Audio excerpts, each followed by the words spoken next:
Do you ever wonder which of the feelings you're experiencing are really someone else's?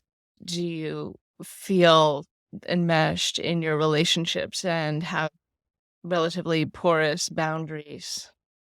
Do you have a hard time figuring out what your own needs are? If so, are you ready to embrace your sensitivity, to unlock your emotional resilience, to lean into your intuition?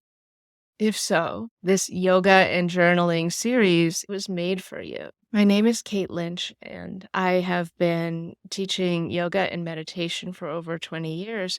I specialize in supporting highly sensitive, empathetic people who are ready to start honoring themselves and their gifts and experience more joy and ease. I would love for you to join me in this gentle yoga and journaling series, Beyond People Pleasing, the 3 keys to thriving as an empath.